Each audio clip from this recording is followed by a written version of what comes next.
Well, it's been a while, and I figured I would do another Draw My Life. This one post-transition.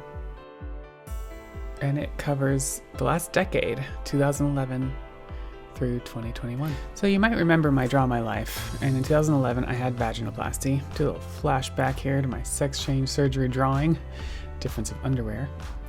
And I also, in that video, talked about how I met a guy. So let's continue from there. In 2012, I got into fitness.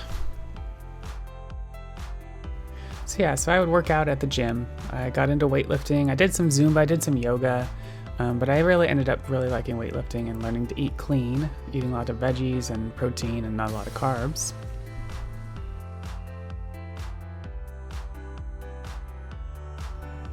But what I noticed early on with all this working out, as I lost body fat, my boobs were shrinking. And I started freaking out about that, obviously. So I looked into breast augmentation. I went to 5 different doctors and picked a doctor and went under the knife. And here the doctor's putting me under, giving me boobs with their scalpel. And honestly, it's probably one of the best things I ever did for myself was do breast augmentation.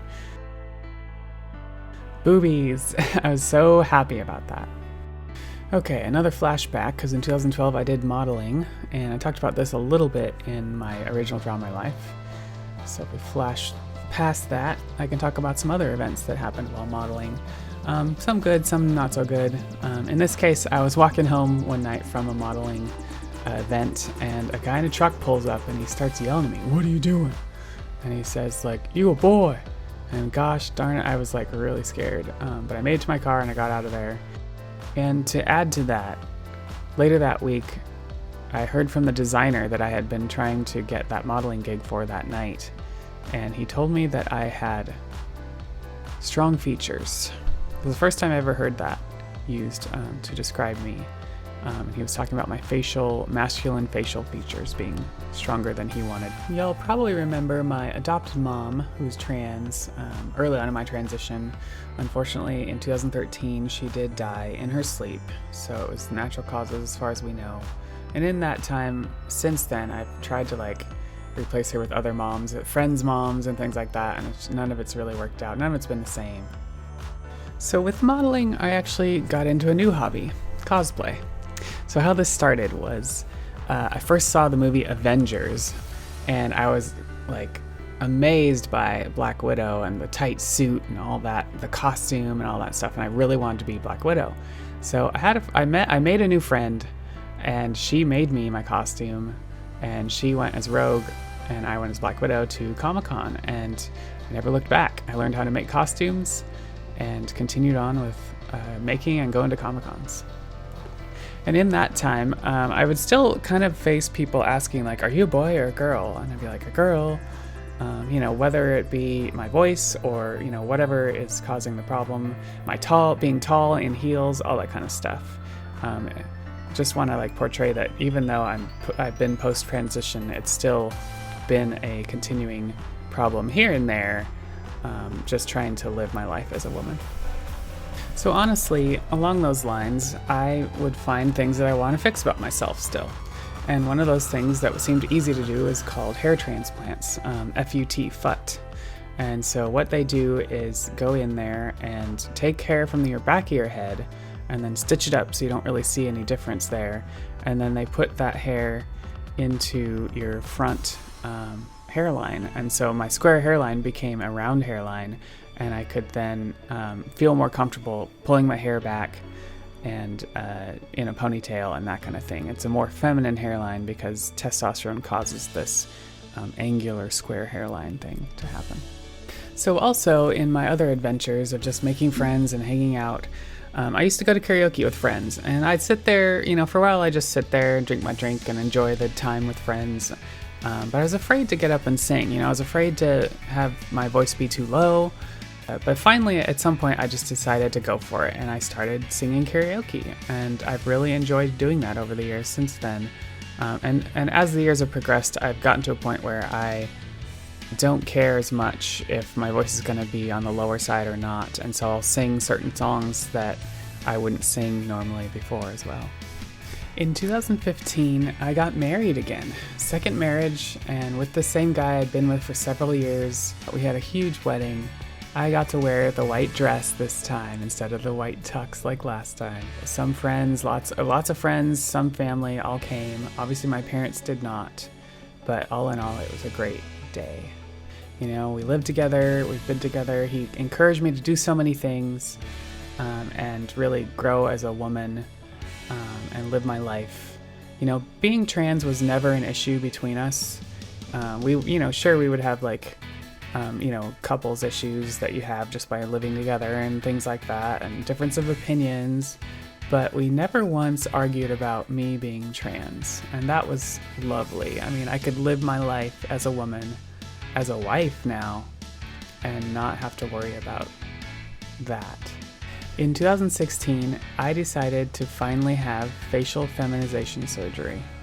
I forget what exactly triggered it. I was mostly happy with my appearance, but I would still get comments here and there, as I've mentioned previously in this video. And I think also I would see myself in videos and see my profile and see this huge brow ridge and think, is that what I look like?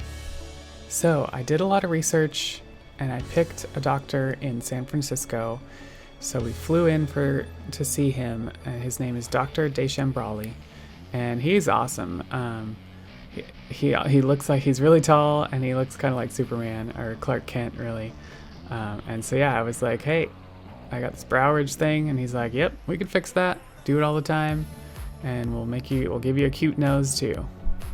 And that really worked out well for me. It was a fairly difficult recovery, but the after effects of it really saw me not wearing makeup any longer on the daily. Sure, I'd still wear it to dress up for date night or this or that, or if I was feeling like it, for work, but for the most part, I stopped wearing makeup completely on the daily, and it was a huge confidence boost. You might remember in my last video, I talked about going to the ballet. Well, me and my husband did that over and over. We had season tickets for several years. And then one day I found out you could take ballet classes as an adult. It just never occurred to me. I thought, oh, that's something that only you can do if you've done it as a child. But no, I was wrong.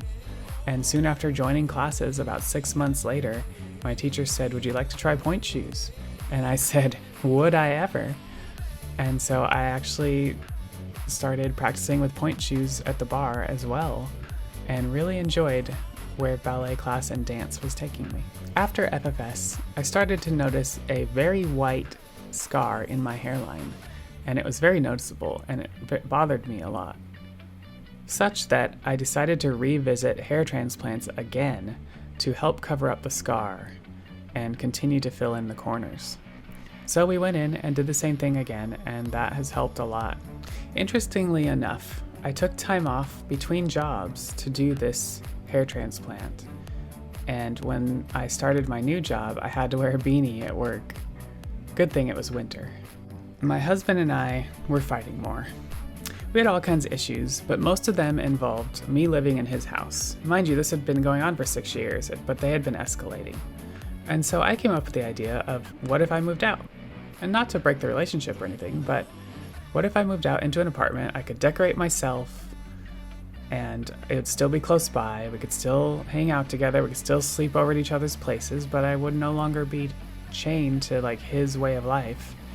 And he would no longer be upset with me not cleaning enough, or,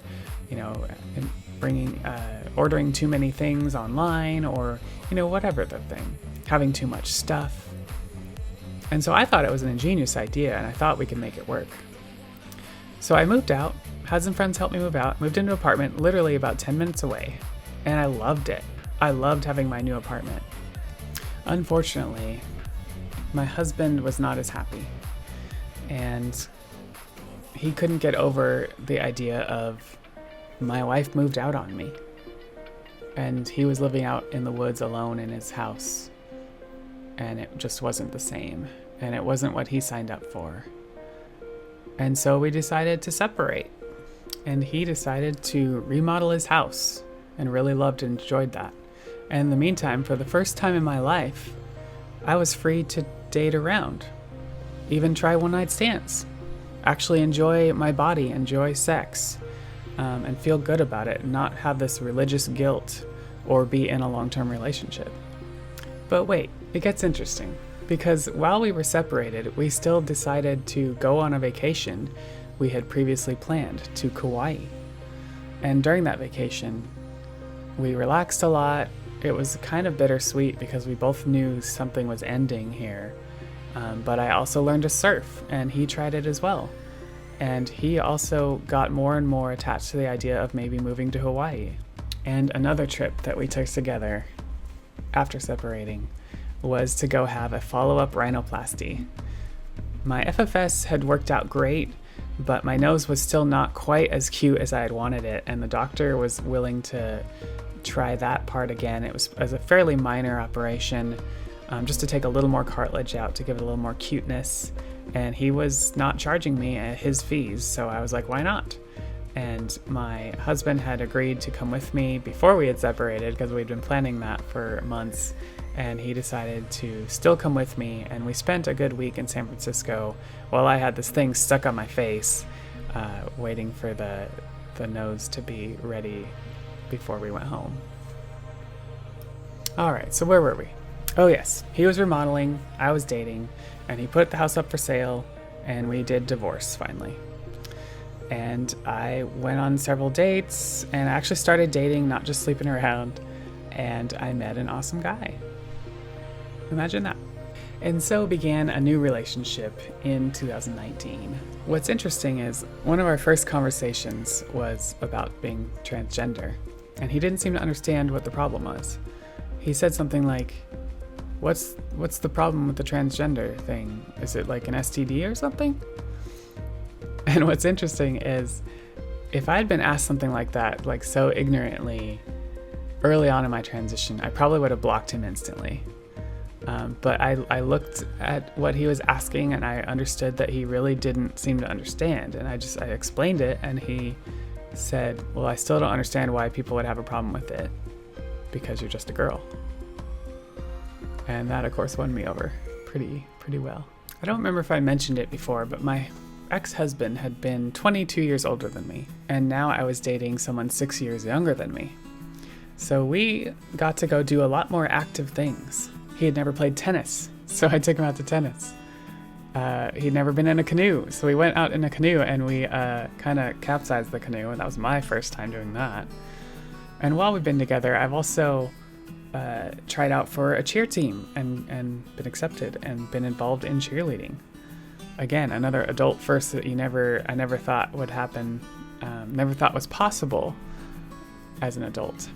And then at the end of 2019, I welcomed him in to move in with me into my condo.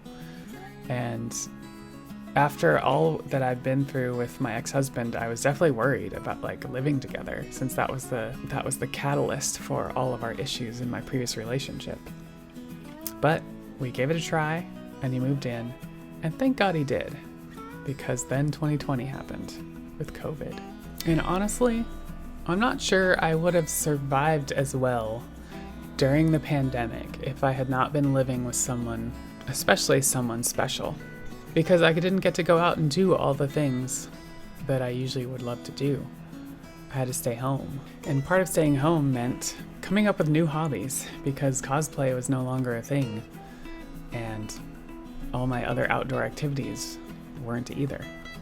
And so one of those that I got into recently was video gaming and live streaming. So throughout our relationship, we've been together 2 years now, he's always asking me, how in the world can you be so happy all the time? And it just comes back to, I have the privilege of being myself. And after 28 years of not having that, that's such a huge thing. And still to this day, I do not take that for granted, 10 plus years later. Okay, let's do another flashback. In 5th grade, I used to write little stories, and I always wanted to be an author. I even had the idea of being a librarian as a side job if I didn't make it as an author. Well, between the times of 2009 and 2015, I've had a lot of ideas for stories and books, even a memoir of myself, but I feel like I'm way too young for that. So actually, it was during my FFS recovery in 2016 that I finalized one of these short stories. And it wasn't until 2020 that I decided to finally publish it after lots of editing and adding more details. And thus was born Reality Reflections. And so in November of 2020, I started working on a sequel for National Novel Writing Month, and I'm excited to have published it this year in 2021. You can hear more about these books in some of my other videos on YouTube. So some of you might be asking, how are my parents 10 years later? And unfortunately, there's not much different to report. Over the years, I've reached out to them off and on, mostly to my dad, hoping that they could at least try to see that I'm happy being me, hoping they could see what everyone else seems to see, that I'm a happy girl, a happy woman. But they still to this day continue to refuse to call me by my name, refuse to use she, her pronouns, and honestly, neither of them can stand the sight of me. They can't stand how I look as a woman. So it's unfortunate, but I've learned to move on, and this barrier between us has become somewhat permanent, unfortunately. At some point, I just had to cut out the negativity from my life so I could continue to be happy despite circumstances. So where am I at today, in 2021? Well, I'm a cheerleader and enjoying bringing cheer to others as much as I'm happy about myself. And I'm with an awesome guy who loves me for me, and I'm loving ballet class as well, even when I have to take breaks. I'm gaming and live streaming. I am in love. And I'm writing books. I'm creating content. I'm finding out just how creative I can be. And guess what? I'm also singing. I'm singing karaoke, singing music video parodies. I'm making video content. Really just living my life. And meanwhile, work is going well. My career has excelled over the last decade, and honestly, the subject of being transgender has not come up at work in several jobs now. All in all, I'm very happy where I'm at. Oh yeah, and let's not forget cosplay. I love making costumes and going to Comic-Cons, and I hope to get back to it after this pandemic's over. And throughout it all, I just have so many friends. I've met so many different kinds of people from different walks of life and from different friend groups. And I've discovered so many different hobbies, and none of them has anything to do with being trans. So that is kind of where I'm at now today, 10 years later after transition first started. And I just want to encourage all of you, and just know that it's possible that we can all live our lives to the fullest, whether we're trans or cis or non-binary or whatever. Let's just get out there and live it.